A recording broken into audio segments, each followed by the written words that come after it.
என்னோட பேரு சுமிதா. எனக்கு இப்போ 34 வயசாகுது. நான் கடலூர் மாவட்டம் பரங்கிப்பேட்டை பக்கத்துல உள்ள ஸ்ரீ புதுக்குப்பம் கிராமத்துல பிறந்தவ.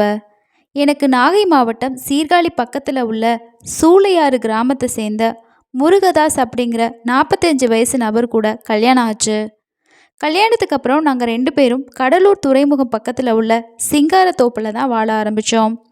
எங்களுக்கு 2 மகன்கள் இருக்காங்க. எங்களோட 2 மகன்களையுமே கடலூரில் இருக்கக்கூடிய ஒரு தனியார் பள்ளியில் தான் சேர்த்து படிக்க வச்சோம். என்னோட கணவர் ஒரு மீனவர். எங்களுக்கு போதிய வருமானம் இல்லை. எங்களோட குழந்தைகளை நல்லா படிக்க வைக்கணும், அதுவும் பெரிய பெரிய பள்ளியில் சேர்த்து படிக்க வைக்கணும் அப்படின்னு சொல்லி நானும் என்னோட கணவரும் ஆசைப்பட்டோம். இதுக்காக போதிய வருமானம் இல்லாததுனால என்னோட கணவர் வெளிநாடு போகிறதுக்கு முயற்சி பண்ணார். அதுக்கப்புறமா என்னோட கணவருக்கு சவுதி அரேபியாவில் வேலையும் கிடைச்சிது. இதுக்கப்புறம் அவர் வெளிநாட்டுக்கு போயிட்டாரு. அவர் வெளிநாட்டுக்கு போனதுக்கப்புறமா நானும் என்னோட 2 மகன்களும் சிங்காரத்தோப்பு வீட்டில் தான் வாழ்ந்துட்டு இருந்தோம்.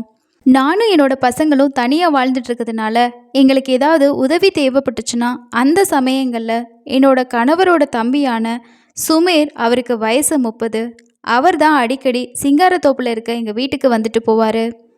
அடிக்கடி என்னோட வீட்டுக்கு வந்து போனதுனால எனக்கும் அவருக்கும் இடையே பழக்கம் ஏற்பட்டுச்சு. இந்த பழக்கமானது எங்களுக்குள்ள கள்ளக்காதலாகவும் மாறுச்சு. இதனால் எங்களோட வீட்டில் யாரும் இல்லாத சமயங்களில், அதாவது என்னோட பசங்க இல்லாத நேரத்தில் நானும் என்னோட கொழுந்தனாரும் உல்லாசமாக இருக்க ஆரம்பித்தோம். நாங்கள் மட்டும்தான் இந்த பகுதியில் இருக்கிறதுனால என்னோட உறவினர்கள் யாரும் இங்கே கிடையாது. இதனால் எங்களோட தகாத உறவு பற்றி எங்களுக்கு கவலையும் இல்லை. என்னோட கணவரும் இல்லை, என்னோட மகனும் இல்லாததுனால நாங்கள் நினச்சப்பையெல்லாம் என்னோட வீட்டில் நாங்கள் உல்லாசம் அனுபவிச்சுக்கிட்டு வந்தோம். என்னோட கணவர் வெளிநாட்டிலேருந்து கஷ்டப்பட்டு அனுப்புகிற பணத்தை வச்சு எனக்கு தேவையான புடவை, நகை, இன்னும் தேவையான எல்லா பொருட்களையும் வாங்கி நான் ரொம்பவே சந்தோஷமாக இருந்தேன். அதே மாதிரி என்னோட உடல் தேவைக்காக என்னோட கணவரோட தம்பியான சுமையரையும் நான் பயன்படுத்திக்கிட்டேன். இப்படியே எங்களோட வாழ்க்கை எந்த ஒரு தொந்தரவும் இல்லாமல் ரொம்பவே சந்தோஷமாக போய்கிட்டு இருந்துச்சு. இந்த நிலையில தான் என்னோட தம்பிக்கு கல்யாணம் நடக்க இருந்துச்சு. இதனால் அந்த திருமணத்துக்கு போகணும் அப்படிங்கிறதுனால என்னோட கணவர் சவுதி அரேபியாவிலேருந்து கடலூருக்கு வந்தார். அப்போ என்னோட கணவர் அவரோட அம்மா அவங்க உறவினர்களை பார்க்கறதுக்காக கடலூர் மாவட்டம் புதுக்குப்பம் பகுதிக்கு போனார். கணவர் போனதுக்கப்புறமா வீட்டில் நான் மட்டும்தான் தனியாக இருந்தேன். இதனால் என்னோட கொழுந்தனாரை வீட்டுக்கு வர வச்சேன். அவருமே என்னோட வீட்டுக்கு வந்துட்டார். நானும் என்னோட கொழுந்தனாரும் வீட்டில் உல்லாசமாக இருந்தோம்.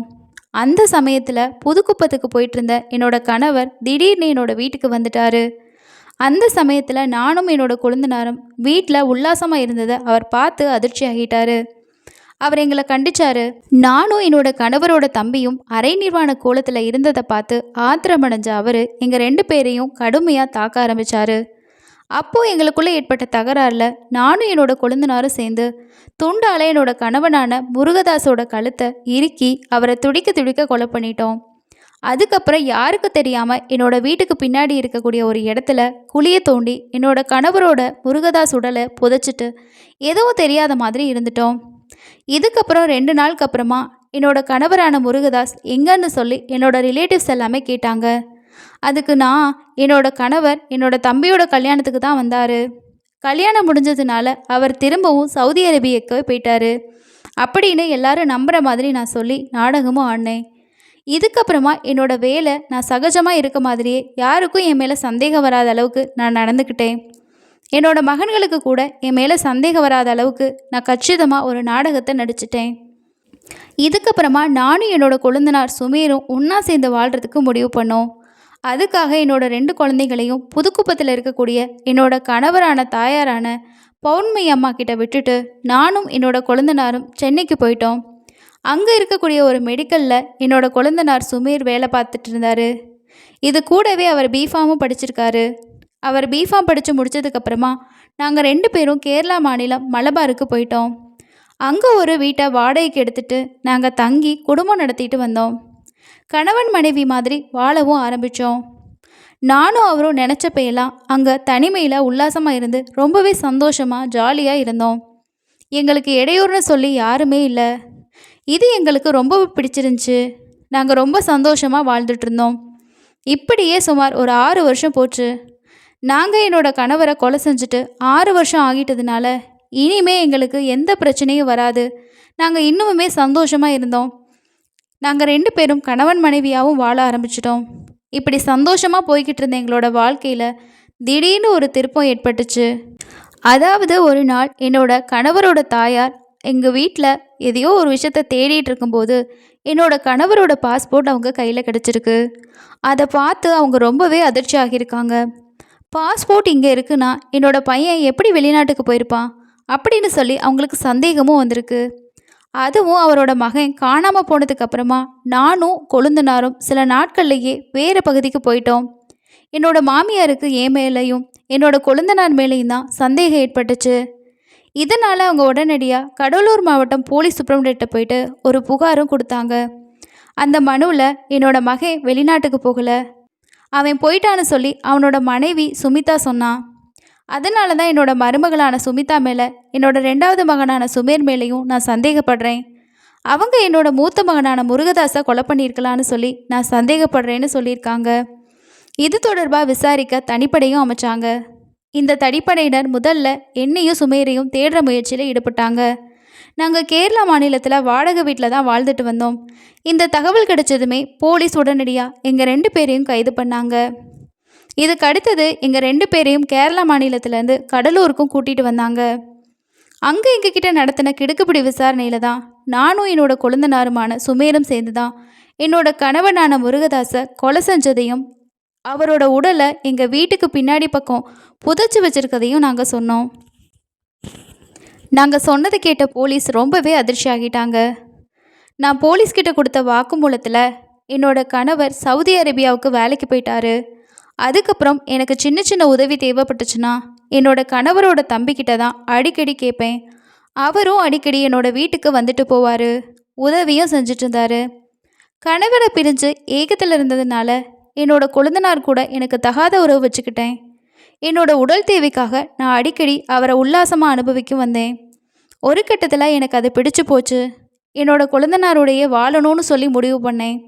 அந்த சமயத்தில் தான் என்னோட தம்பிக்கு கல்யாணம் நடக்க இருந்துச்சு.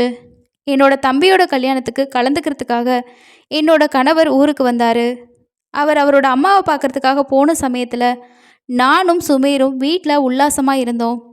ஆனால் அங்கே போன கணவர் திடீர்னு எங்களோட வீட்டுக்கு திரும்பி வந்துட்டார்.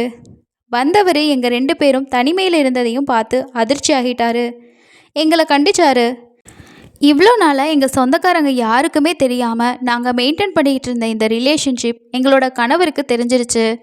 இவருக்கு தெரிஞ்சதுன்னா இந்த விவகாரம் எல்லாருக்குமே தெரிய வந்துடும் அப்படின்னு நினச்சி நாங்கள் அன்னைக்கு அவரோட கழுத்தை நெரிச்சு கொலை பண்ணிட்டோம். யாருக்குமே சந்தேகம் வராத அளவுக்கு எங்களோட வீட்டோட பின்பக்கத்தில் புதைச்சும் வச்சிட்டோம். இதுக்கப்புறமா ஒன்றும் நடக்காத மாதிரி நாங்கள் 2 பேரும் இருந்துட்டோம். எல்லாருமே நாங்கள் கேட்டப்போ என்னோட கணவர் திரும்பியும் சவுதி அரேபியாவுக்கு போயிட்டாருன்னு சொல்லி நானும் போய் சொல்லி நடிச்சிட்டு இருந்தேன்.